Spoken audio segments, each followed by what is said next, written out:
This is my vacuum two-prong plug, and you can see that it's actually broken. So in this video, I'll show you how to replace it with one of these. This repair is pretty straightforward. All you need is some wire strips, a Phillips head screwdriver, and your new plug that you're replacing. So I got this plug off Amazon.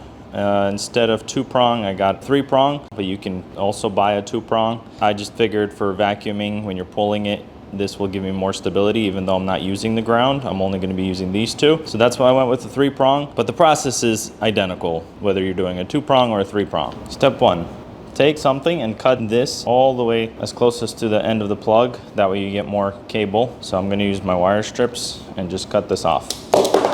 Here's what it looks like. So now I'm going to use a knife to get me a little bit of, maybe about this much, to get me some wires, maybe more. So I cut it a little bit longer. And then there's also this white stuff in mine that I don't need, so you can just cut it off, make it nice and clean. Next, take the wire strips and strip off the ends, maybe just about this much. No, that's not enough. Do a little bit more, just about like this much.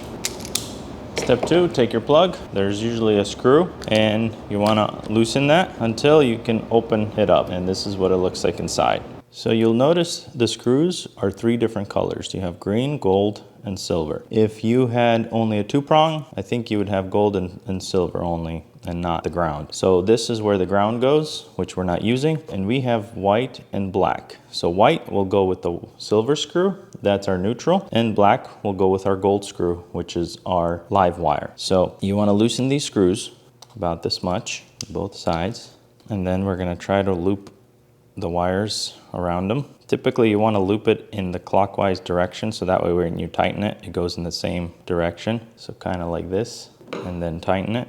So it looks like this. And do the same thing for the black wire. So make a little hook, wrap it around, and tighten it. Now, make sure you bring this back like this. See, we had to cut it short enough to where this still fits in this area where it's gonna jam it. That's why you don't wanna make these too long, but then you don't wanna make it too short because then it might be hard to fit it, but you kinda have to play with it. Anyway, and then you just close this like this and tighten it. Let's put it to the test. And it works.